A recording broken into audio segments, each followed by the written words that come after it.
Allah, même dans le noir, tu nous donnes de l'espoir. Ya Muhammad, Rasoul Allah.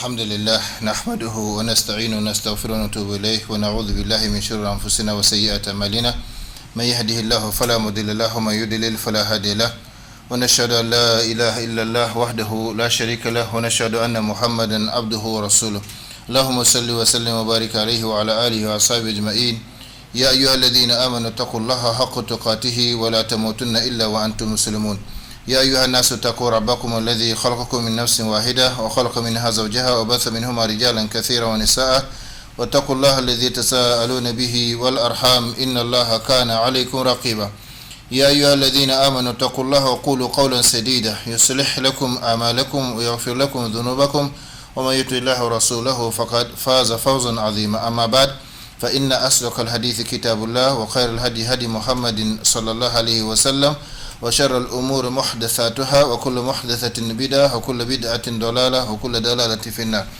ثم أما بعد chers frères et sœurs en islam, chers téléspectateurs auditeurs de Bon Frère, assalamu alaikum wa rahmatullahi ta'ala wa barakatuh. Soyez les bienvenus à l'écoute de votre émission islamique hebdomadaire ou plutôt votre école islamique, là où nous avons l'habitude de nous rencontrer et d'apprendre les uns des autres.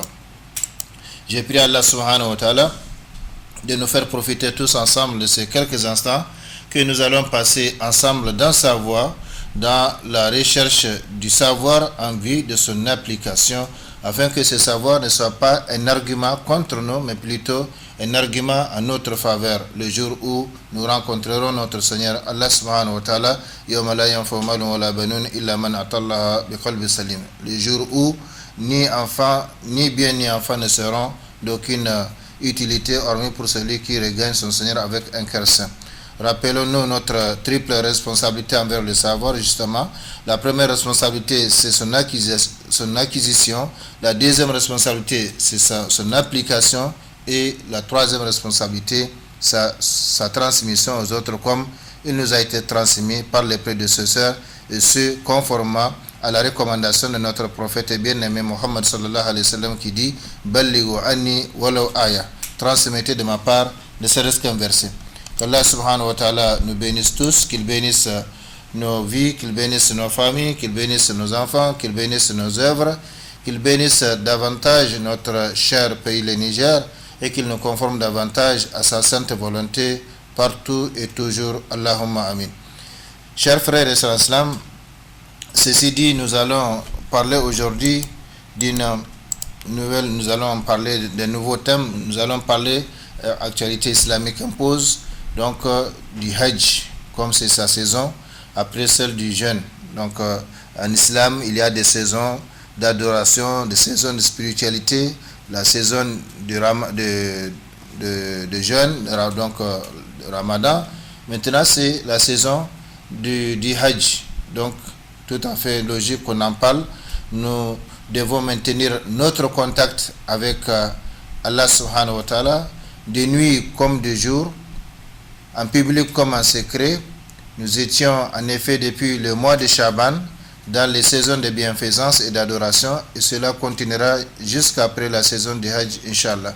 En fait, comme nous l'avons toujours dit, le Ramadan se présente comme un échantillon de vie spirituelle pour que les gens puissent copier cet échantillon et vivre à sa lumière, vivre sous son ombre, donc vivre le reste de l'année comme ça. Donc regardez et comparez vous-même ce que nous étions pendant les mois de Ramadan, comment nous étions connectés à notre Seigneur Allah subhanahu wa ta'ala, comment nous étions en contact permanent avec le noble Coran, avec les bons comportements, ainsi de suite. Et c'est comme ça que Allah subhanahu wa ta'ala veut que nous soyons donc connectés partout et toujours. Ce n'est pas seulement pendant le mois de Ramadan, d'où ces saisons qui se succèdent, la saison de jeûne, maintenant qui cède la place à la saison du Hajj. Et c'est la raison donc pour laquelle nous allons parler aujourd'hui, Inch'Allah, donc de ces thèmes combien importants, parce que le jeûne constitue le 5e pilier parmi les piliers fondamentaux de l'islam. C'est ainsi que doit être la vie du musulman, comme je l'ai dit, une vie liée en permanence à Allah subhanahu wa ta'ala. En effet, quiconque est avec Allah, Allah sera toujours avec lui. Donc la réciprocité de comportement. Fadhkuruni adhkurukum washkuruni wa la takfurun, dit Allah subhanahu wa ta'ala. Pensez à moi, je penserai à vous. Donc wala takunu kalladhina nasallaha fa ansahum anfusahum. Donc pensez à moi, je penserai à vous. Souvenez-vous de moi, je me souviendrai de vous. Ne soyez pas comme ceux qui ont oublié Allah. Allah leur a fait oublier leur propre personne. Donc nous devons continuer à garder le contact avec Allah subhanahu wa ta'ala de façon permanente, parce que quiconque est avec Allah, Allah sera toujours avec lui. Quiconque coupe sa connexion avec Allah subhanahu wa ta'ala, Allah coupera sa connexion avec lui. Et quiconque perd sa connexion avec Allah devient une proie facile pour Satan, qu'Allah nous en préserve. Donc c'est pourquoi pendant le Ramadan, Allah subhanahu wa ta'ala par sa grâce a enchaîné les rebelles parmi les djinns pour qu'ils ne puissent pas s'adonner au mal comme d'habitude durant les autres mois de l'année. Mais en dehors du Ramadan, eh bien, la lutte reprend, et cela implique que nous puissions donc retourner, nous réfugier auprès de Allah subhanahu wa ta'ala, justement pour garder le contact et être sauvés donc de cet ennemi donc qui est Satan. Ainsi dit, chers frères et sœurs en islam, la louange appartient à Allah, Seigneur de l'univers. Il a agréé l'islam comme religion pour ses serviteurs. Donc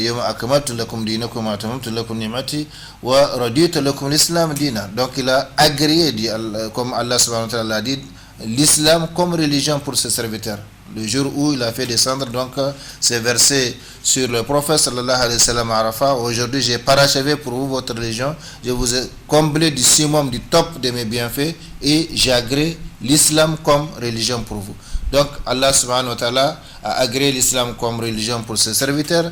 Inna dina indallah l'islam, de tout temps en tout lieu, l'islam c'est la religion d'Allah subhanahu wa ta'ala, auprès d'Allah subhanahu wa ta'ala. Et tous les prophètes, les messagers, à travers la longue histoire humaine, sont venus avec cet islam, avec cette religion venant donc d'Allah subhanahu wa ta'ala, qui consiste à connaître Allah subhanahu wa ta'ala, à connaître sa religion et à l'adorer comme il le faut pour donc répondre à la mission pour laquelle l'homme a été créé, placé sur cette terre, à savoir l'adoration d'Allah subhanahu wa ta'ala.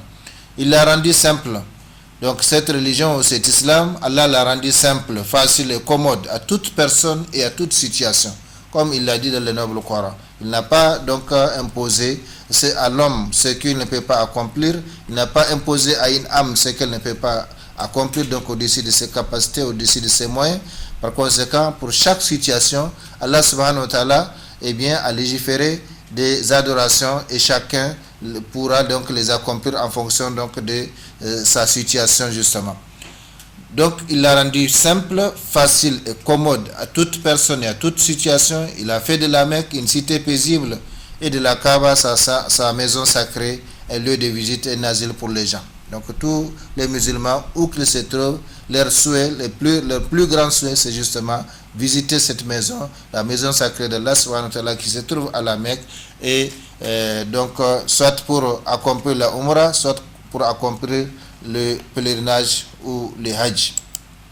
Donc Allah subhanahu wa ta'ala, il légifère ce qu'il veut, il décide de ce qu'il veut, il n'y a point de réplique à sa décision. C'est ainsi qu'il a prescrit le pèlerinage de la maison sacrée à tout homme qui a les moyens, comme il l'a dit dans le noble Coran. Nous allons voir donc les versets dans lesquels Allah subhanahu wa ta'ala justement a légiféré le Hajj, pas seulement pour les croyants, les musulmans, mais pour les hommes, parce que à partir du moment où le dernier messager est apparu, à savoir Muhammad sallallahu alayhi wa sallam, jusqu'à la fin des temps, eh bien tous les hommes sont appelés à cette religion. Il n'y aura plus de révélation après le noble Coran, il n'y aura plus de prophète après le prophète Mohammed sallallahu alayhi wa sallam. Par conséquent, tous les hommes, toute l'humanité est appelée donc à cette religion. Et la Ummah ou la communauté se répartit en deux grandes parties, Ummatul Dawa, Ummatul Al-Ijaba. Donc ceux qui ont répondu à cet appel donc, de l'islam, ils constituent donc la communauté de l'Ijaba, ceux qui ont répondu, et ceux qui n'ont pas répondu, ils constituent la communauté d'appel, donc ceux-là on les appelle à l'islam. Par conséquent, Allah subhanahu wa ta'ala a légiféré le Hajj, le pèlerinage à sa maison sacrée à la Mecque pour tous les hommes, pas seulement pour les croyants ou pour les musulmans. Ceci montre que en principe tous les hommes doivent donc suivre ces derniers prophètes, ces derniers messagers, à savoir notre messager Mohammed sallallahu alayhi wa sallam. C'est ainsi qu'il a prescrit le pèlerinage de la maison sacrée à tout homme qui a les moyens, comme il l'a dit dans le noble Coran, et comme nous allons voir cela, Inch'Allah, dans le fondement donc, de cette prescription. Chers frères et sœurs en islam, craignons ensemble Allah et empressons-nous de concrétiser notre foi en lui en accomplissant ses prescriptions et en nous éloignant de ses interdits. Allah subhanahu wa ta'ala nous dit dans le noble Coran: Ya ayyuhalladhina amanu istajibu lillahi wa rasul wa idha da'akum lima yuhyikum wa'lamu anna Allaha yahulu bayna al-mar'i wa qalbihi wa annahu ilayhi tusharun. Donc Allah subhanahu wa ta'ala interpelle ici les croyants, comme nous l'avons dit dans le noble Coran. Il y a trois catégories d'appels. Les appels adressés aux croyants, ya ayyuhalladhina amanu, il y en a 90 appels de la part de Allah subhanahu wa ta'ala à l'intention des croyants. Il y a la deuxième catégorie qui est donc l'appel aux hommes, ya ayyuhannas. Donc comme nous allons le voir dans le cas de la prescription du Hajj justement. Et la troisième catégorie, l'appel donc adressé aux non-croyants, donc aux mécréants. Mais là, il n'y a que deux versets dans lesquels Allah subhanahu wa ta'ala a interpellé donc les mécréants, tandis qu'il a interpellé les croyants 90 fois. Et ça, c'est un de ses appels. Ya ayyuhalladhina amanu stajibu lillahi wa rasul idha da'akum lima yuhyikum wa'lamu anna Allaha yahulu bayna al-mar'i wa qalbihi wa annahu ilayhi tusharun. Donc Allah subhanahu wa ta'ala interpelle les croyants ici. Allah subhanahu wa ta'ala interpelle donc les croyants.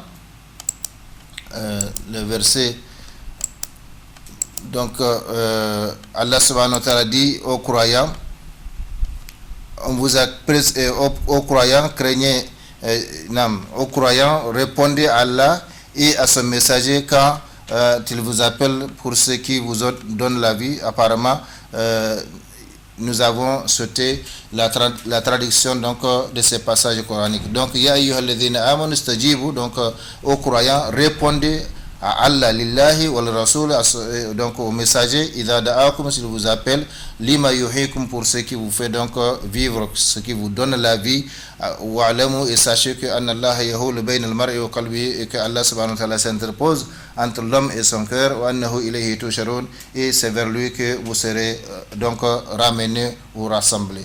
Voilà, donc ici Allah subhanahu wa ta'ala nous interpelle, Allah subhanahu wa ta'ala nous demande de répondre à son appel, et parmi ces appels nous allons voir justement l'appel au Hajj, l'appel donc pour la prescription du Hajj et l'accomplissement du Hajj. Chers frères et sœurs en islam, Allah nous a légiféré des adorations. Certaines impliquent des efforts physiques, d'autres impliquent des efforts financiers, et certains autres impliquent à la fois des efforts physiques et financiers. Voilà les catégories donc des adorations qu'Allah subhanahu wa ta'ala nous a prescrites.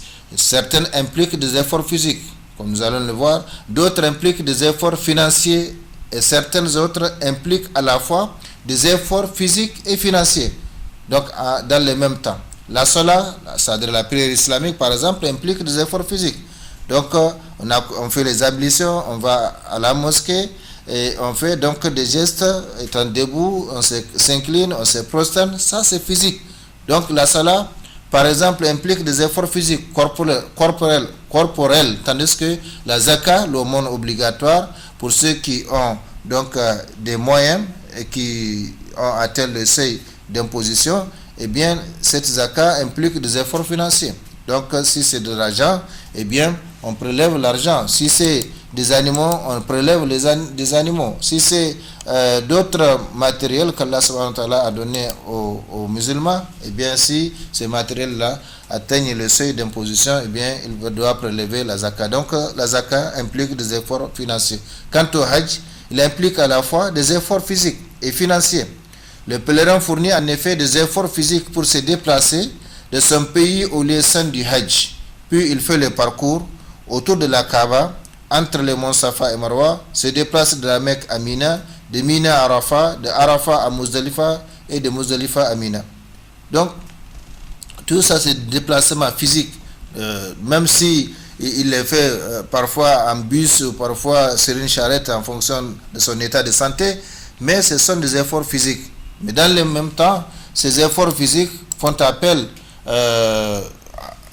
à des moyens, parce que pour se déplacer, il faut nécessairement avoir les moyens pour donc avoir les transports. Bref, il se déplace d'un lieu à un autre pendant tout son pèlerinage. Donc depuis que le pèlerin sort de chez lui jusqu'à son retour, eh bien c'est le déplacement. Et nous allons voir que tout est donc pris en considération. Chaque pas qu'il fait, de sa sortie de chez lui jusqu'à son retour, eh bien il a une récompense pour cela, comme nous allons voir les hadiths plus loin, Inch'Allah. Bref, donc le pèlerin se déplace d'un lieu à un autre pendant tout son pèlerinage, et tous ces déplacements demandent des efforts physiques, comme nous l'avons dit. Le fait donc d'aller à la Mecque, le fait de faire le tawaf autour de la Kaaba, de faire les sa'i entre Safa et Marwa, le fait de se déplacer à Mina, de partir de Mina à Arafat, de Arafat à Muzdalifa, de Muzdalifa à Mina encore, de Mina à la Mecque, eh bien tout ça ce sont des efforts physiques. Et dans le même temps, ils occasionnent des dépenses, ne serait-ce que pour le voyage de son pays à la Mecque, la nourriture et le logement. Donc ça ce sont les grandes prestations qui nécessitent donc des dépenses. Et comme vous le voyez, chaque année ces dépenses ne font qu'augmenter à cause donc justement des améliorations qui sont apportées ou des exigences qui sont ajoutées à ce que les gens connaissaient auparavant. Donc dans le même temps, ils occasionnent ces déplacements, occasionnent des dépenses, ne serait-ce que pour le voyage de son pays à la Mecque. Il faut un billet d'avion, et ces billets-là, c'est de l'argent. Il faut de la nourriture, il faut manger, donc c'est de l'argent. Il faut le logement, et c'est pourquoi nous allons voir qu'il faut nécessairement avoir une provision nécessaire pour son voyage. Si on a en charge une famille, il faut aussi une provision pour la famille jusqu'au retour. Par conséquent, Allah subhanahu wa ta'ala, nous allons voir que à cause de toutes ces considérations, donc ces aspects à la fois physiques, financiers, matériels, Allah subhanahu wa ta'ala n'a pas imposé donc le hajj comme il a imposé la prière, comme il a imposé le jeûne, parce que Allah subhanahu wa ta'ala, comme nous l'avons dit, c'est lui qui nous a créés et c'est lui qui nous connaît le mieux. Par conséquent, et il nous impose pas quelque chose qui est donc au-dessus de nos moyens, au-dessus de nos capacités, au-dessus de nos forces. Par conséquent, chers frères et sœurs, le hajj est une adoration qui implique des efforts physiques, des efforts financiers, des efforts spirituels, comme nous l'avons dit, par conséquent, des efforts financiers. Donc, il faut préparer, il faut avoir tout cela à l'esprit et se préparer donc en conséquence. Puisque le hajj est une adoration qui implique des efforts physiques et financiers très importants, comme je l'ai dit, chaque année, ça ne fait qu'augmenter à cause justement des exigences qui sont ajoutées, eh bien, Allah l'a rendu obligatoire une seule fois dans la vie du musulman. Tandis que la salat est rendue obligatoire 5 fois par jour, car elle ne demande pas d'effort comme le hajj. Donc, on n'a pas à payer pour aller à la mosquée, pour prier. On a moins d'efforts à faire que pour l'accomplissement du hajj. Par conséquent, Allah subhanahu wa ta'ala, dans sa bonté limitée à l'égard de ses serviteurs, eh bien, il leur a prescrit le hajj une fois dans la vie. Comme nous allons voir justement dans la prescription du hajj, quand quelqu'un a demandé, quand le prophète sallallahu alayhi wa sallam a dit aux hommes, Allah vous a prescrit le hajj, accomplissez-les, eh bien il y a un compagnon qui a demandé à chaque année au messager d'Allah, et le prophète sallallahu alayhi wa sallam s'est tu, il n'a pas répondu, et puis après avoir répété plusieurs fois sa question, il a dit à ses compagnons, si j'avais dit oui, ce serait ainsi, mais vous ne pourrez pas. Donc la prière aussi, au départ, comme nous le savons, a été prescrite en raison de 50 prières par jour, soit à chaque demi-heure, il faut s'adonner à une prière. Mais Allah subhanahu wa ta'ala, par sa miséricorde, a allégé cela et a ramené donc les 50 prières à 5 prières seulement par jour, mais tout en gardant la récompense de 50 prières. Donc celui qui prie régulièrement 5 prières par jour, il est bien, chaque jour il a l'équivalent, la récompense de 50 prières, comme cela est connu en islam. Donc puisque le hajj est une adoration qui implique des efforts physiques et financiers très importants, Allah subhanahu wa ta'ala l'a rendu obligatoire une seule fois dans la vie du musulman, tandis que la salat est rendue obligatoire 5 fois par jour, car elle ne demande pas d'effort comme le hajj. De même, la zakat est annuelle, donc c'est chaque année. Si on a les moyens donc de prélever cette zakat, eh bien c'est pas chaque jour, ce n'est pas chaque semaine, ce n'est pas chaque mois, c'est une fois dans l'année. De même, la zakat est annuelle. Le hajj, le jeûne plutôt, donc siam, un seul mois sur 12, donc c'est le mois de Ramadan. C'est le mois de Ramadan. Tout cela, chers frères et sœurs en islam, pour montrer quoi? Pour montrer la facilité de cette religion islamique et son adaptation adéquate aux hommes et à leurs situations et capacités. Allah subhanahu wa ta'ala, comme je l'ai dit, c'est lui qui nous a créés, il nous connaît mieux que n'importe quoi, n'importe qui plutôt, et par conséquent, il ne nous impose pas conformément donc à son principe, la yukallifullahu nafsan illa wus'aha. Donc Allah n'impose à aucune âme au-dessus de ses mondes, de ses capacités. Par conséquent, comme il nous connaît, il nous a légiféré des adorations, et si il nous a légiféré ces adorations, c'est qu'en réalité, conformément donc à ces principes, nous sommes capables de les accomplir. Donc personne ne dira que je ne peux pas accomplir 5 prières par jour. Allah subhanahu wa ta'ala qui t'a créé, il te connaît mieux que n'importe qui, il t'a prescrit ces 5 prières tout en déclarant de l'autre côté qu'il n'impose pas à une âme, à une personne, donc au-dessus de ses moyens, au-dessus de ses capacités. Cela veut dire que l'homme est capable d'accomplir ces 5 prières par jour. L'homme est capable d'accomplir le hajj une fois de la vie. L'homme est capable d'accomplir le jeûne, donc de jeûner un mois dans l'année. L'homme est capable de prélever la zakat, ainsi de suite. Donc si Allah subhanahu wa ta'ala nous légifère quelque chose, cela veut dire que nous sommes en réalité capables de faire cela. Sinon, comme il l'a dit, la yukallifullahu nafsan illa wus'aha. Donc Allah n'impose à aucune âme au-dessus de ses moyens, de ses capacités. Donc la zakat est annuelle, le jeûne un seul mois sur 12. Tout cela pour montrer la facilité de cette religion islamique et son adaptation adéquate aux hommes et à leurs situations et capacités. Allah a vraiment raison en déclarant yuridullahu bikum al-yusr wala yuridu bikum al-usr. Ça c'est, il a dit justement juste après la prescription du jeûne, que les gens ne pensent pas que Allah subhanahu wa ta'ala veut la difficulté pour eux, veut la gêne pour eux. Non, Allah subhanahu wa ta'ala dit Allah veut pour vous la facilité. Et même s'il s'arrête là, ça nous suffit, qu'il veut la facilité pour nous, et cela est valable. Ce n'est pas seulement dans le cadre du jeûne ou du hajj, c'est dans toutes les affaires de la vie. Allah veut la facilité pour nous. Mais en plus de cela, il ajoute encore le contraire, il ne veut pas la difficulté pour nous. Pour nous.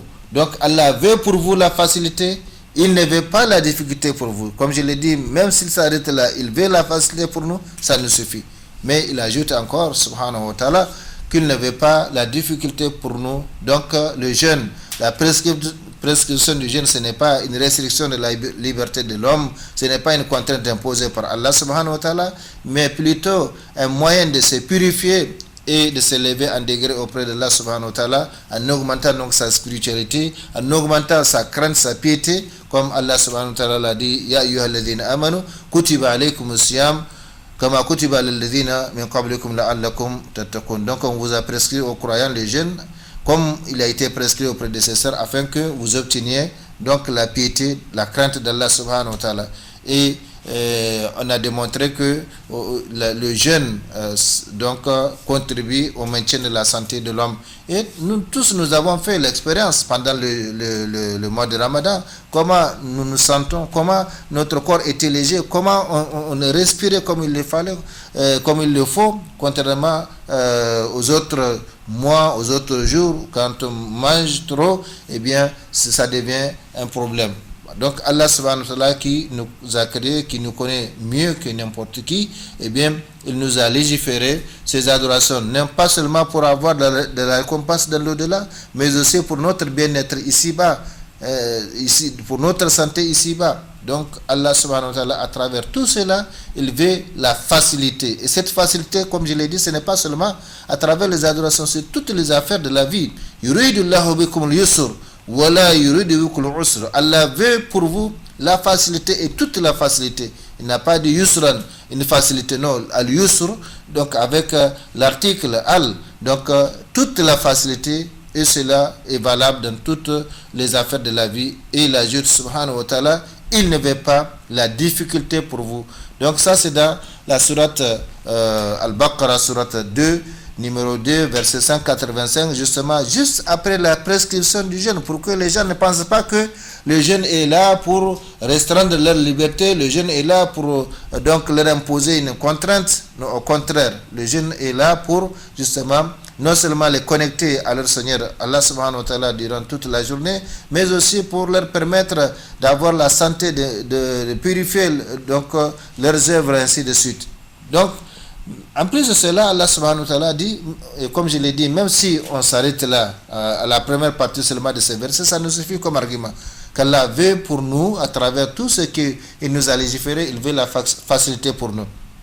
Mais non seulement il a ajouté qu'il ne veut pas la difficulté pour nous, mais en plus de cela, il ajoute encore subhanahu wa ta'ala dans un autre verset, وَمَا جَعَلَ عَلَيْكُمْ فِي الدِّينِ مِنْ حَرَجٍ. Donc Allah subhanahu wa ta'ala ajoute, il ne vous a imposé aucune gêne dans la religion. Donc vous voyez, وَمَا جَعَلَ عَلَيْكُمْ فِي الدِّينِ مِنْ حَرَجٍ. Donc aucune gêne donc dans la religion. Donc, il ne faut pas penser que le fait de prier 5 fois par jour, c'est une contrainte, c'est une gêne. Il ne faut pas penser que le fait d'aller accomplir la Umrah ou le Hajj, il ne faut pas penser que le fait de prélever la Zakat, tout cela, ce sont des contraintes ou des gênes. Non, au contraire. Au contraire, ça nous permet donc de maintenir le contact. Et voyez comment Allah subhanahu wa ta'ala varie justement ces différentes adorations pour nous permettre justement de garder le contact, comme je l'ai dit. Celui qui garde son contact avec Allah subhanahu wa ta'ala, eh bien Allah sera avec lui. Et celui qui perd le contact, qui perd la connexion, eh bien il devient la proie facile pour Satan. Parce que dans ce monde, comme nous l'avons toujours dit, nous n'avons que deux réseaux, deux connexions. Connexion à Allah subhanahu wa ta'ala, connexion à Satan. Si on n'est pas connecté à l'un, on est forcément connecté à l'autre. Il n'y a pas une troisième alternative. Ou c'est à Dieu qu'on est connecté, en fonction de notre connaissance à l'un ou à l'autre, eh bien nos adorations ou nos comportements, nos paroles, nos actes seront donc dans la voie d'Allah subhanahu wa ta'ala ou dans la voie de Satan. Donc, chers frères et sœurs islam, là nous dit وَمَا جَعَلَ عَلَيْكُمْ فِي الدِّينِ مِنْ حَرَجٍ. En plus donc du fait qu'il veut la facilité pour nous, et ça, mettez ça dans vos esprits. Mettons ça dans notre esprit, dans notre tête, dans nos pensées, imaginations. Chaque fois, nous dire que Allah veut la facilité pour nous. Allah veut la facilité pour nous. Contrairement à la phrase tant répandue entre les gens, c'est pas facile. Non. C'est pourquoi à l'école de la vie, nous avons banni cette phrase. C'est pas facile. Qui l'a dit? C'est toi qui l'as dit. Eh bien, comme tu l'as dit, eh bien, la vie va être comme ça. Et c'est pourquoi, même dans les langues nationales, chaque fois, vous voyez, parce que le langage a un impact très important sur l'être humain. Donc, les gens disent c'est pas facile. Et finalement, leur vie devient difficile. Alors que Allah subhanahu wa ta'ala nous a dit le contraire. Allah veut la facilité pour nous. Il ne veut pas la difficulté pour nous. Dans tous les domaines, dans tous les cas, dans toutes les situations. Et de l'autre côté, qu'est-ce que les gens disent? Que c'est pas facile. Ou par exemple en germain, comme si Allah ne facilite pas les choses. Non, si vous voulez dire d'accord, mais ajouter davantage. Ça, c'est une leçon à retenir.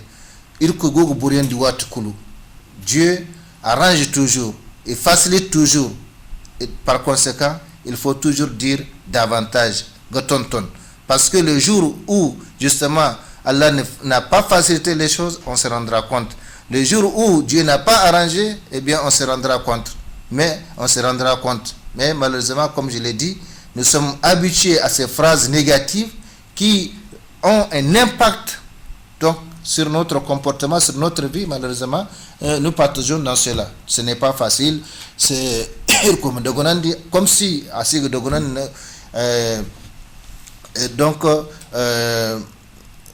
il faut ajouter davantage si vous voulez dire des phrases comme ça. Sinon, il faut les bannir complètement de votre vie, de votre langage, et vous allez voir comment votre vie va donc être améliorée. Il faut avoir un esprit positif, il faut avoir un langage positif, il faut avoir donc une conception positive de la vie pour justement avoir la positivité dans sa vie, contrairement donc à ce que nous vivons aujourd'hui.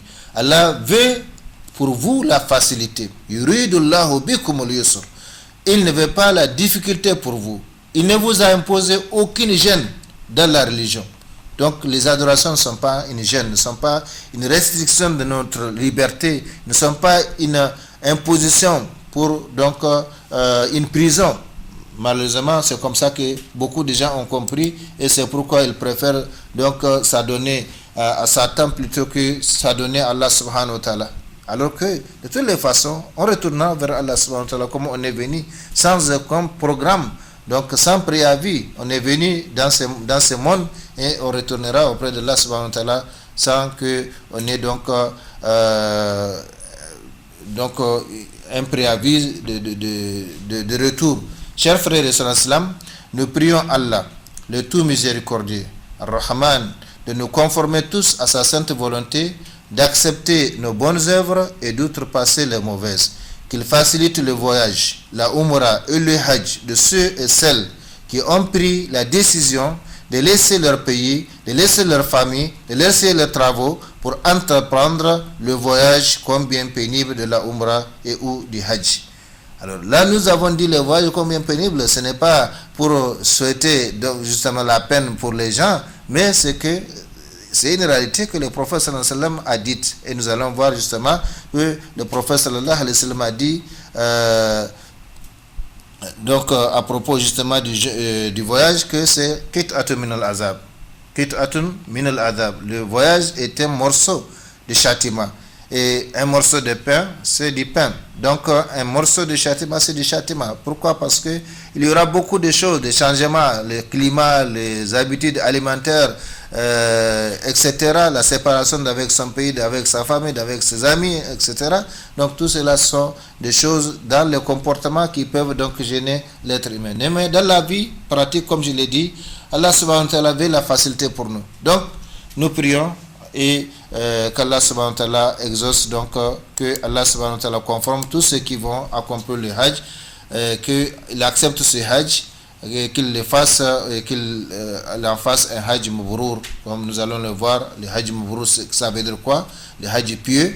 Notre prophète Mohammed sallallahu alayhi wa sallam affirme que le voyage est un châtiment à cause notamment de ce qu'il comporte comme fatigue, comme peine, comme séparation avec son pays, sa ville, ses amis, ses connaissances, ses habitudes alimentaires, le climat, les nombreuses dépenses qu'il occasionne et les dangers que l'on y affronte. Et c'est pourquoi même la prière, donc on est autorisé à réduire les 4 rakas à 2 rakas, donc ce qu'on appelle qasr, donc le raccourcissement des prières, parce que comme je l'ai dit, pendant le voyage, eh bien il y a toutes ces conditions ou tous ces désagréments qui peuvent donc intervenir.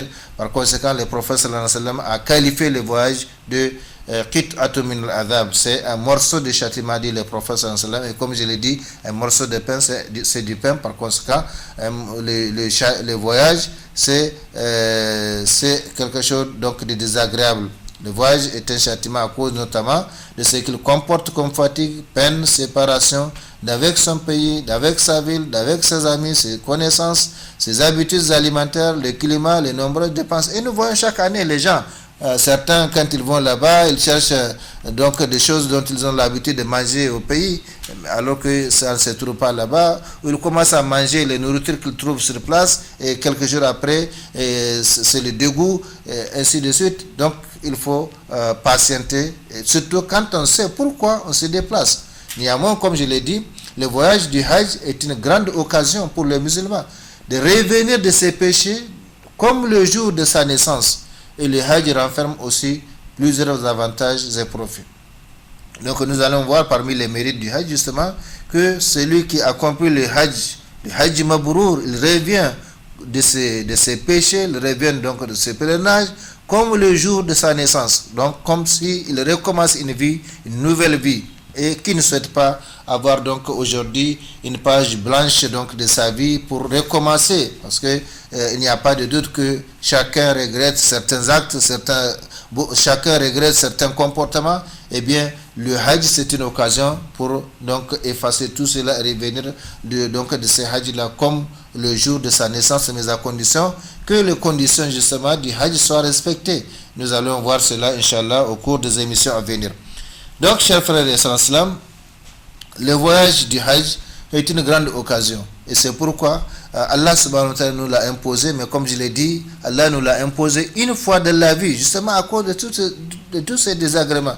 Parce que accomplir le Hajj chaque année ou chaque mois, eh bien, ce serait contraire justement à cet esprit de commodité, à cet esprit de facilité sur lequel, cet esprit sur lequel l'islam est basé, l'islam est fondé. Allah subhanahu wa ta'ala veut la facilité pour nous, il ne veut pas la difficulté pour nous. Mais si on doit chaque année accomplir le Hajj, eh bien ça va devenir une gêne, ça va devenir une difficulté pour nous. Et c'est pourquoi donc il a légiféré le Hajj une fois pour les musulmans. Celui qui l'accomplit, eh bien, étant dans l'âge de la puberté, donc étant dans l'âge de l'accomplissement obligatoire de devoirs islamiques, eh bien, ça, c'est pour toute la vie. Maintenant, s'il ajoute d'autres pèlerinages, d'autres éditions, eh bien, c'est ce qu'on appelle Nawafil. Donc, c'est des Hajj donc, facultatifs, des Hajj surrogatoires,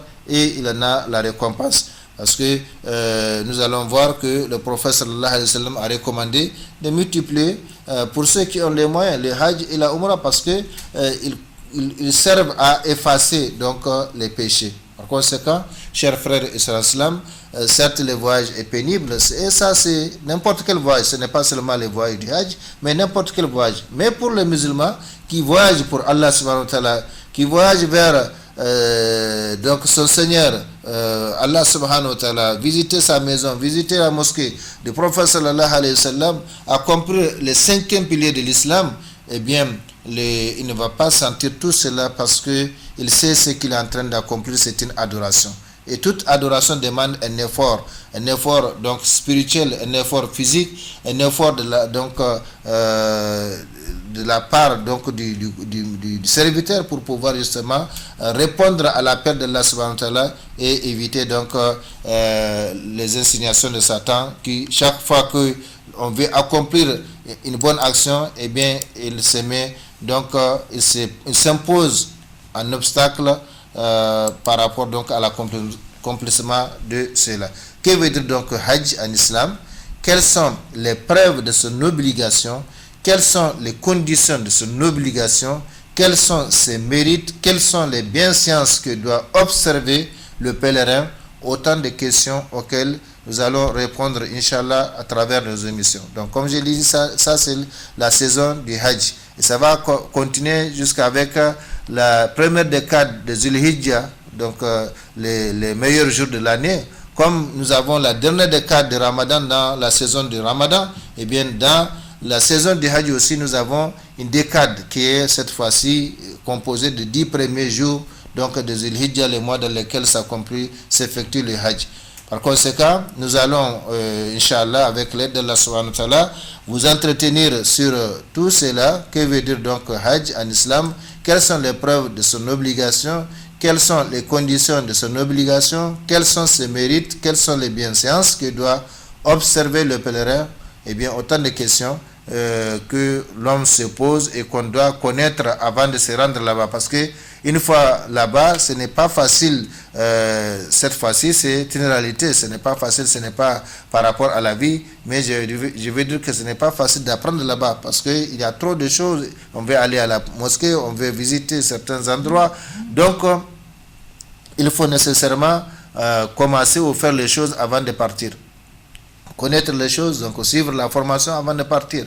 Et comme les gens ne parlent pas l'arabe, les gens ne connaissent pas le fiqh, donc la jurisprudence islamique, il faut donc du temps pour apprendre et maîtriser un peu en tout cas les choses. Par conséquent, nous allons en parler, c'est juste pour accompagner les pèlerins, mais sinon les formations se donnent dans les différentes agences dans lesquelles les gens se sont inscrits pour le Hajj ou la Umrah.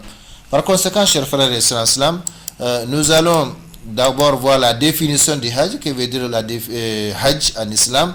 Et comme nous l'avons toujours dit, les termes islamiques, le Hajj, la Salah, le Siam, jeûne, Zakat, etc., eh bien, ces termes ont deux définitions. Une définition littérale que connaissaient les Arabes bien avant l'islam et une définition technique, donc conventionnelle, cette fois-ci propre à l'islam. Une définition que vous ne pouvez pas trouver dans les dictionnaires, surtout les dictionnaires classiques donc des autres langues, mais peut-être dans les livres de jurisprudence, donc dans les livres de fiqh. Donc cette définition, elle est propre à l'islam, elle est propre aux savants musulmans. Par conséquent, chaque fois qu'on parle d'un concept ou d'un terme islamique, eh bien, il y a deux définitions. Une définition littérale, donc sur le plan linguistique, eh bien, pour le Hajj, littéralement, le Hajj veut dire viser, c'est-à-dire se diriger vers un but donné. Et dans l'usage religieux et courant, il veut dire viser la maison sacrée d'Allah à la Mecque. Donc, accomplir le Hajj ou aller au Hajj veut dire aller visiter la maison sacrée d'Allah subhanahu wa ta'ala qui se trouve à la Mecque.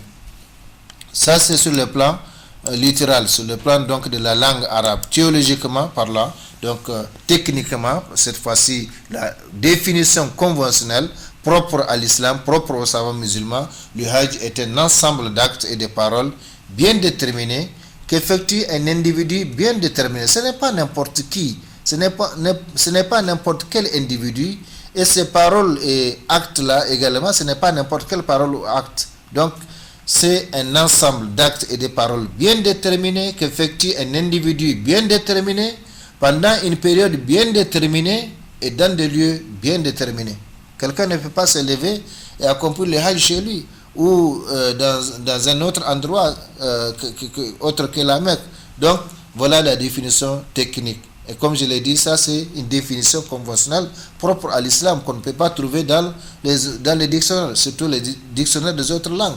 Donc le Hajj est un ensemble d'actes et de paroles. Nous allons voir ces actes-là, ces paroles-là, bien déterminés, qu'effectue un individu bien déterminé. Ce n'est pas n'importe qui. Donc cet individu, on l'appelle pèlerin ou pèlerine à partir du moment où il formule donc l'intention du Hajj.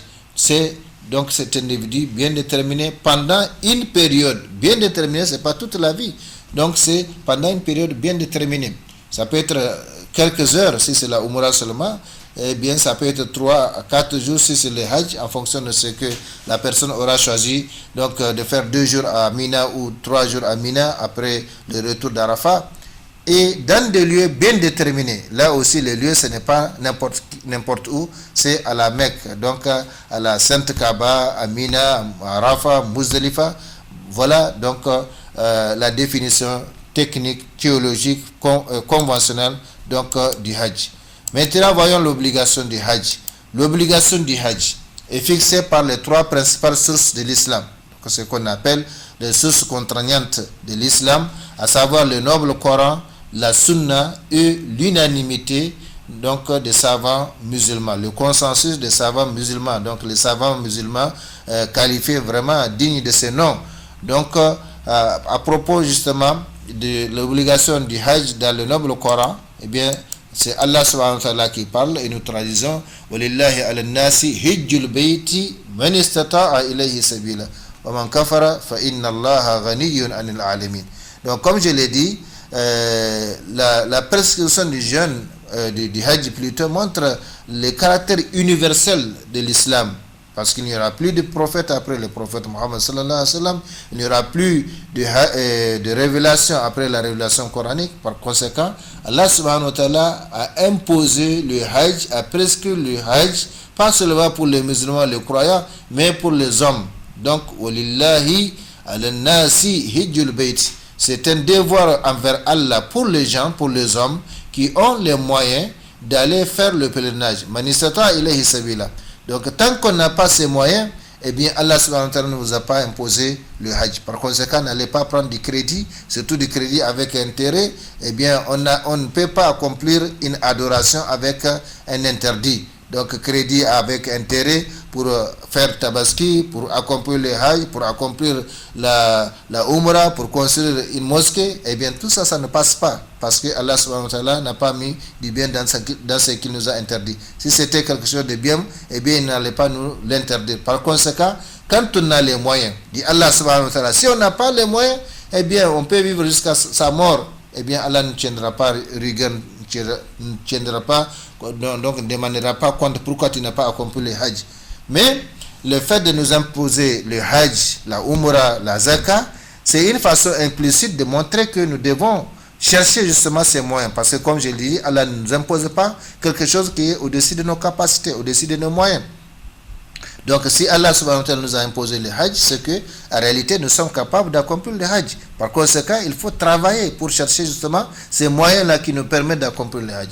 Donc c'est un devoir envers Allah pour les gens qui ont les moyens d'aller faire le pèlerinage de la maison. Et quiconque ne croit pas, Allah se passe largement du monde. Donc là, alamin. Donc c'est pour, comme je l'ai dit, ce verset ou cette prescription du Hajj montre le caractère universel de l'islam, le caractère universel donc de la religion d'Allah subhanahu wa ta'ala. Et comme Allah lui-même l'a dit, inna dina inda Allah l'islam. De tout temps et en tout lieu, eh bien l'islam c'est la religion d'Allah subhanahu wa ta'ala, c'est-à-dire la soumission corps et âme au Seigneur du monde. Voilà donc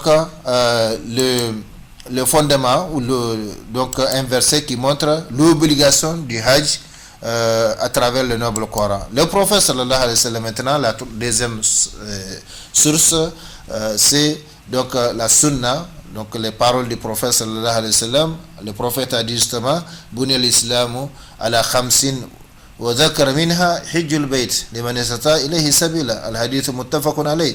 L'islam est fondé sur 5 piliers: témoigner qu'il n'y a de divinité digne d'adoration qu'Allah et que Mohammed est envoyé d'Allah, observer la salat, donner la zakat, accomplir le pèlerinage à la maison sacrée et jeûner le mois de Ramadan. Ce hadith est rapporté par Al-Bukhari et Muslim. Donc vous voyez, l'accomplissement du Hajj fait partie des 5 piliers fondamentaux de l'islam d'après ce hadith du prophète sallallahu alayhi wa sallam. Ça c'est la deuxième source contraignante de l'islam. Donc après le noble Coran, la parole du prophète sallallahu alayhi wa sallam, et de la version de ce dernier, dans la version des musulmans, on lit jeûner le mois du Ramadan et faire le pèlerinage. Donc dans la première version, nous avons le Hajj qui vient avant les jeûnes, et bien dans la seconde version rapportée par Muslim, c'est le jeûne qui vient avant donc le Hajj. Le prophète sallallahu alayhi wa sallam a notre dit ayyuhan nas qad faradallahu alaykum al-hajj fahujju, rawahu Muslim. Donc c'est les hadiths dont j'ai parlé tantôt au début. Humain, dit le prophète sallallahu alayhi wa sallam. Vous voyez donc ici, là aussi, le prophète interpelle les gens, les hommes, tous les hommes, sans aucune distinction, pour nous montrer donc les caractères justement universels de cette religion, parce qu'il n'y aura plus de prophète après le prophète Mohammed sallallahu alayhi wa sallam, il n'y aura plus de révélation après la révélation coranique. Par conséquent, il interpelle les humains, pas les croyants, pas les musulmans. Humains, Allah vous a prescrit le Hajj, accomplissez-le donc, rapporté par Muslim. Et c'est là que un compagnon s'est mis à dire à chaque année au messager d'Allah, à chaque année au messager d'Allah.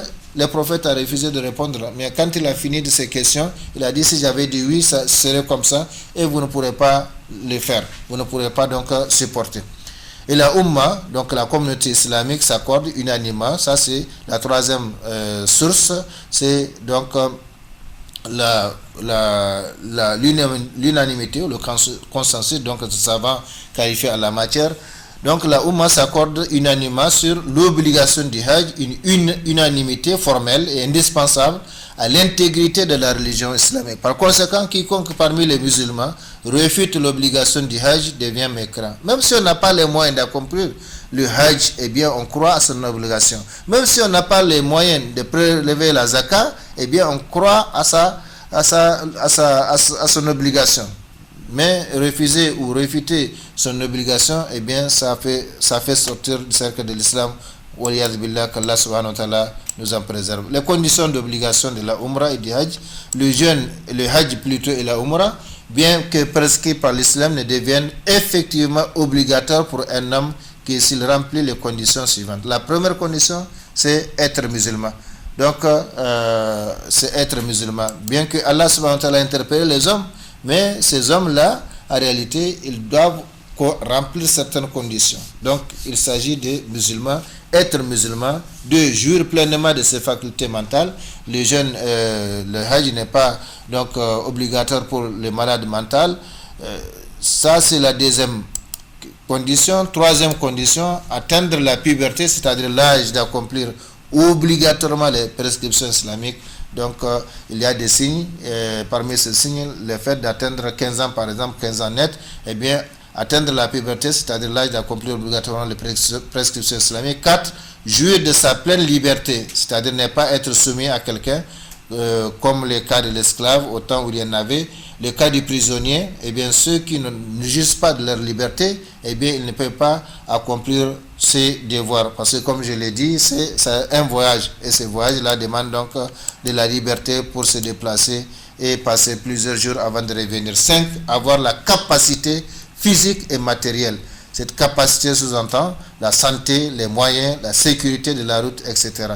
6. On exige pour la femme la présence du mari ou d'un parent qui lui est interdit au mariage ou la compagnie des femmes dignes de confiance. Donc, si on n'est pas en compagnie d'un parent prohibé, donc d'un parent interdit au mariage, eh bien, si on est en compagnie d'un groupe de femmes dignes de confiance, eh bien, il n'y a pas de problème, comme les savants le disent.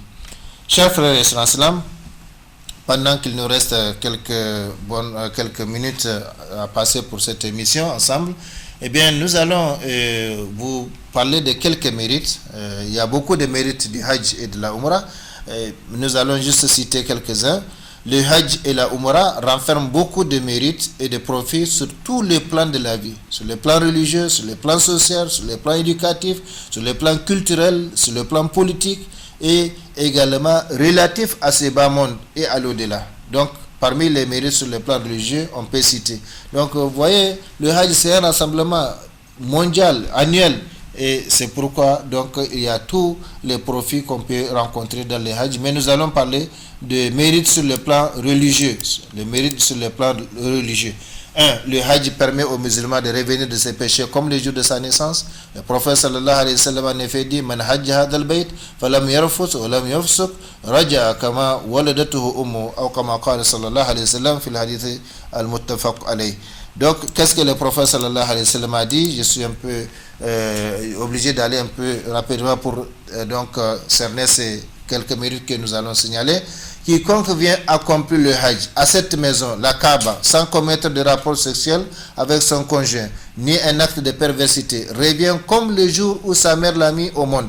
Donc, comme le jour de sa naissance, rapporté par Al-Bukhari et Muslim. Donc, c'est un hadith authentique, rapporté par Al-Bukhari et Muslim. 2. Les péchés commis entre deux Umrah sont pardonnés.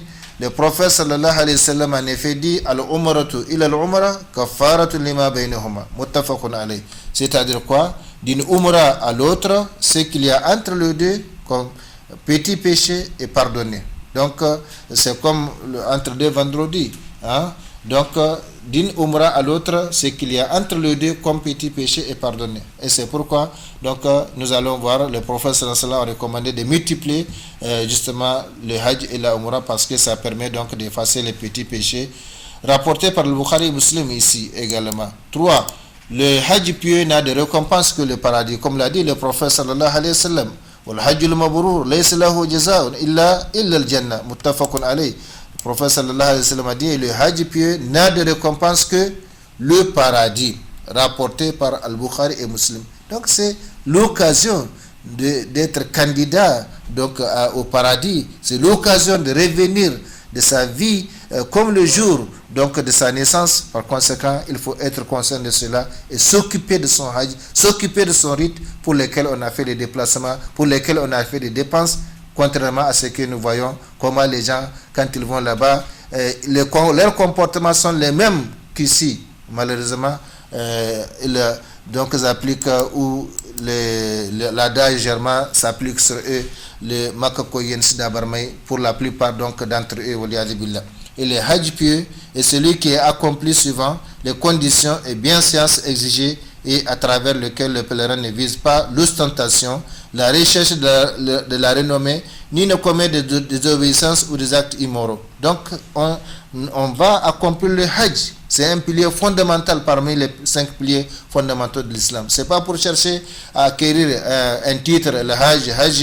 Ce n'est pas pour chercher la recherche, la renommée, ni pour commettre des désobéissances. Au contraire, c'est pour se rapprocher d'Allah subhanahu wa ta'ala, être candidat au paradis et avoir donc la possibilité de revenir de ses péchés comme le jour de sa naissance. 4. Le hajj efface les péchés antérieurs, comme l'a précisé, donc les péchés passés, comme l'a précisé le prophète sallallahu alayhi wa sallam, wal hajj yahdamu ma kana qablahu, rawahu Muslim. C'est-à-dire quoi? Et le hajj efface les péchés antérieurs, les péchés passés rapportés par Muslim.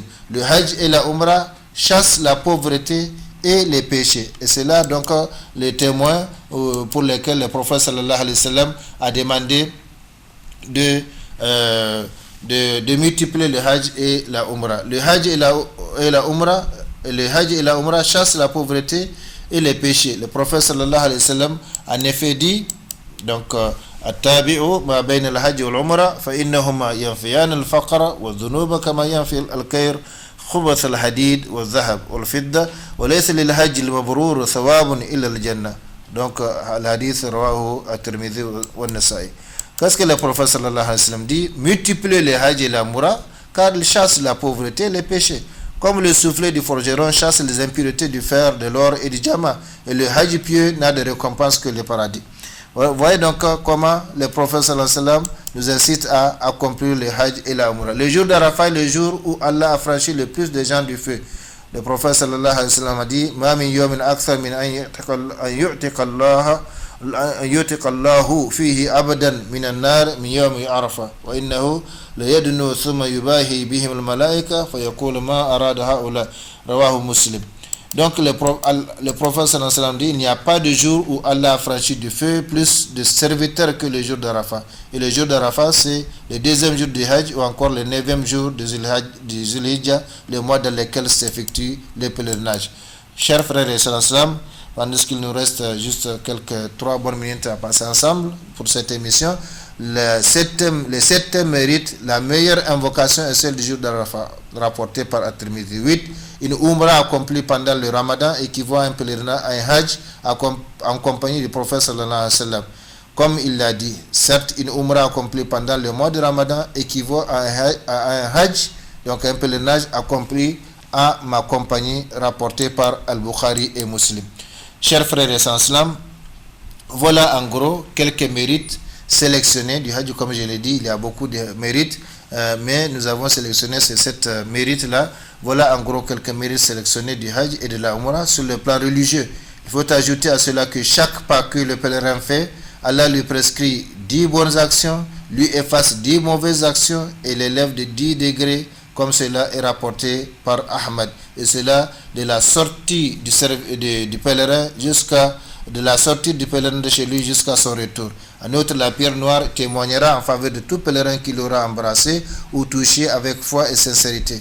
Nous parlerons prochainement, Inch'Allah, des avantages du Hajj. Cependant, ces grands mérites attachés au Hajj et à la Umrah ne seront obtenus que par ceux qui accomplissent leur Hajj ou Umrah uniquement pour Allah subhanahu wa ta'ala, suivant la voie ou sunnah du prophète sallallahu alayhi wa sallam, comme il l'a dit, prenez vos rites d'après mon modèle, et dans une autre variante, prenez vos rites selon mon modèle, car je ne sais pas peut-être je ne ferai plus de Hajj après celui-ci, rapporté par Al-Muslim. Donc voilà, chers frères et sœurs, comme je l'ai dit, nous sommes, alhamdulillah, à la fin de notre émission et nous avons pu donc citer brièvement donc ces différents mérites du Hajj et de la Umrah. Qu'Allah subhanahu wa ta'ala bénisse ce que vous avez entendu, ce que nous avons dit, ce que vous avez entendu, qu'il nous conforme davantage à ce qu'il aime et agrée. اللهم ربنا تقبل منا إنك أنت السميع العليم وتب علينا إنك أنت التواب الرحيم. اللهم أعز الإسلام والمسلمين في كل مكان ووفقنا دائما لما تحب وترضى من الأقوال والأفعال والأحوال برحمتك يا أرحم الراحمين. اللهم ربنا آتنا في الدنيا حسنة وفي الآخرة حسنة وقنا عذاب النار. اللهم ربنا لا تزغ قلوبنا بعد إذ هديتنا وهب لنا من لدنك رحمة إنك أنت الوهاب. اللهم يا مقلب القلوب ثبت قلوبنا على دينك. اللهم يا مقلب القلوب ثبت قلوبنا على دينك برحمتك يا أرحم الراحمين. اللهم صل وسلم وبارك وأنعم على عبدك رسولك محمد وعلى آله وأصحابه أجمعين. سبحان ربك رب العزة عما يصفون وسلام على المرسلين والحمد لله رب العالمين. والسلام عليكم ورحمة الله تعالى وبركاته. Ya Allah, même dans le noir tu nous donnes de l'espoir. Ya Muhammad, Rasul Allah.